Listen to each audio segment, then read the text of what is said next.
गमय तमसो माँ ज्योतिर्गमय और मृत्योर माँ अमृत गमय।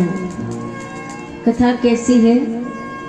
जो हमें सत्य की ओर ले जाए, जो अधर्म से मन हटाकर धर्म की ओर ले जाए, जो अंधकार से निकालकर प्रकाश की ओर ले जाए, ऐसी प्रकाशमयी, ऐसी पावनमयी ये कथा है। आंतरिक विचारों को हम शुद्ध करें, हम अंदर से भी पवित्र बन जाए। बाहर से बहुत लोग ऐसे होते ना, एकदम बिल्कुल टिप टॉप, चंदन लगा है, अच्छे वस्त्र पहने हैं, ये बाहर की सुंदरता हो सकती है, लेकिन आपको पता है ये जो चंदन दिखाई दे रहा है ये अंदर भी है। अंदर से भी उतनी शुद्धि पवित्रीकरण होना चाहिए, हृदय का, भावों का, विचारों का। हमारे विचार नीचे गिरे हुए नहीं हो, हमारे विचार ऊंचाई पर हो।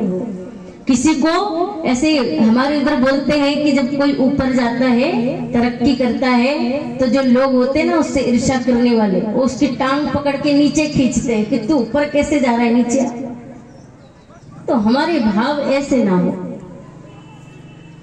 और माँ तो इतनी कल्याणकारी है कि इनके लिए कहा गया है, मूकम करोति वाचालम पंगुम लघियति गिरी। यदि माँ के दरबार में, आदि शक्ति के दरबार में कोई गूंगा आ जाए तो वो बोल सकता है, और कोई लंगड़ा, उसको श्रवण शक्ति मिल जाती है। तो ऐसी माँ जो ऐसे भक्तों पर कृपा करती है, तो माँ की कृपा हम पर कितनी है कि हम तो सलामत हैं। सबसे बड़ा धन क्या है जीवन का? ये जो शरीर मिला है ना, ये सबसे बड़ा धन है। और इसी धन को संभाल के रखना। अगर आपसे कोई कहे कि आपका एक हाथ काट कर हमें दे दो, हम उसके बदले में आपको 4 करोड़ रुपए देंगे, आप दे दोगे? नहीं। क्यों? क्योंकि ये हाथ सलामत रहेगा तो 4 करोड़ नहीं, हम 8 करोड़ कमा लेंगे, और यही चला जाएगा तो 4 करोड़ किस काम के? क्योंकि जीवन का धन ये परमात्मा ने, ये आदि शक्ति ने बहुत पुण्यों से ये शरीर दिया है। तो उनकी कृपा को समझें। वो अनाथ को सनाथ करने वाली है। माँ भगवती तो जो सेवाधारी होते हैं ना, जो माँ भगवती के मंदिर में सेवा करते हैं, उनके प्रांगण में सेवा करते हैं, माँ उन सेवाधारियों के हृदय में विराजमान होती है। कहीं दूर नहीं है। जो लोग ढूंढते हैं वो एक तरफ से बेवकूफी करते हैं। माँ को ढूंढने की जरूरत ही नहीं है, वो तो हमारे भीतर ही है, हम सबके भीतर है। वो किसी धातु में नहीं है कि सोने चांदी, किसी प्रतिमा में नहीं, वो तो हम सबके भावों में विराजमान। नारायण से पूछा कि प्रभु आपका परमानेंट एड्रेस क्या है, आप रहते कहाँ हो, जरा हमें बताओ तो सही। अगर कोई भक्त आपको ढूंढना चाहे तो आप उनको कहाँ मिलोगे? तो भगवान उत्तर देते हैं कि नारद जी, मैं ना तो बैकुंठ में मिलता हूँ, ना किसी दूसरी जगह पे मिलता हूँ, मैं तो जो भक्त, उन भक्तों के हृदय में विराजमान हूँ। क्या कहा ठाकुर जी ने? ना हम बसामि बैकुंठे योगी नाम हृदय नचै, मद भक्ता तत्र गायन्ते, भजन करते हैं, उनके हृदय में निवास करता हूँ। इसी प्रकार माँ भगवती भी हमारे भीतर निवास करती है। जो सेवा कर रहे हैं उन सेवाधारियों के रूप में, जो छोटी छोटी बेटियां हमारे बीच में है, माँ उनके रूप में विराजमान है। इस प्रकृति के प्रत्येक, आप किसी भी चीज को देख लो, इन सब में तो माँ का दर्शन है। कोई एक चीज हो तो उसका वर्णन किया जा सकता है। आप इन वृक्षों को ही देख लो, सबके अलग अलग पत्ते हैं, सबकी अलग अलग बनावट है, सबकी अलग अलग पत्तों की कतरन है। किसी का फल, किसी के फल की सुगंध अलग है, किसी का फल अलग है, किसी के फूल अलग है। संसार में इतने सारे, और परमात्मा ने जब हमें बनाया था तो उनसे कोई त्रुटि नहीं हुई। ऐसा कभी नहीं हुआ कि नाक पीछे आगे लगाने की जगह पीछे लग गई हो, आंखें पीछे लगा दी हो, नहीं। इतना विचित्र, इतना सुंदर। आपको माँ का दर्शन करना है ना, तो कहीं जाने की जरूरत नहीं, आप स्वयं को ही देख लो बस। कैसी कृपा की है। हमें कैसा बनाया है माँ ने। अलग अलग स्वभाव, अलग अलग रूप, अलग अलग रंग, अलग अलग बनावटें, अलग अलग स्वभाव, अलग अलग व्यवहार, ये सारी चीजें तो माँ की कृपा है ना। इतना कौन बना सकता है? ऐसी कोई फैक्ट्री है जो ऐसे इंसान बना दे उन परमात्मा के अलावा?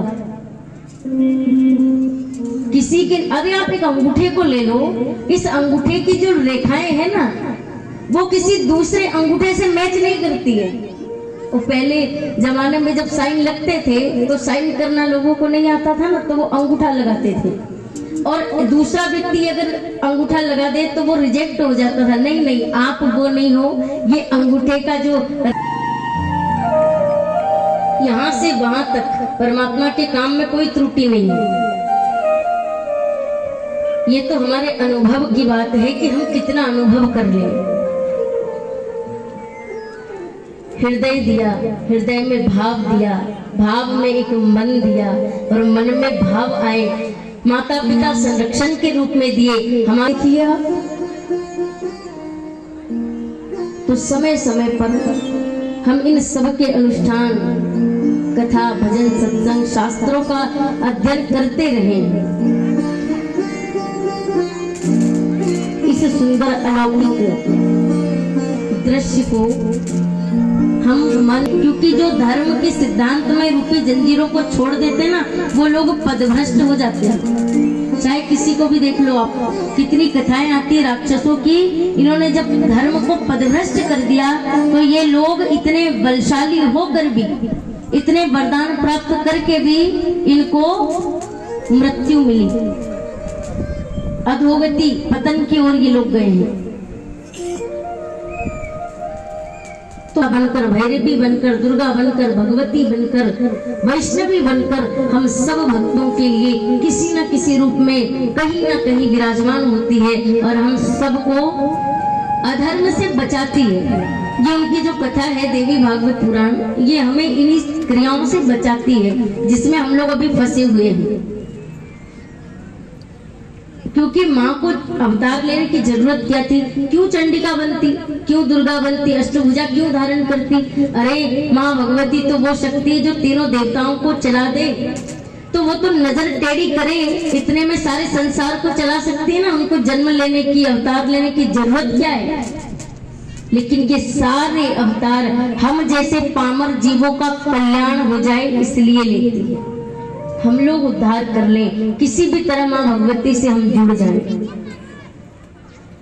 और माँ समय समय पर सबको अपने होने की अनुभूति भी कराती है, लेकिन हमारी नजरों का दोष हट जाना चाहिए। नजरों में यदि दोष है तो वो सामने रहेगी तो भी दिखाई नहीं देगी, क्योंकि हमारी आंखों में मोतियाबिंद है। मैंने पहले भी कहा, जैसे ये ठाकुर जी की प्रतिमा यहाँ रखी है, मूर्ति, और हमारी आंखों में यदि कुछ कचरा चला जाए तो ये पलकें जो है ये आंखों के बीच में आ जाएगी, तो फिर ये ठाकुर जी तो यही बैठे, फिर भी हमें दिखाई नहीं देंगे ना।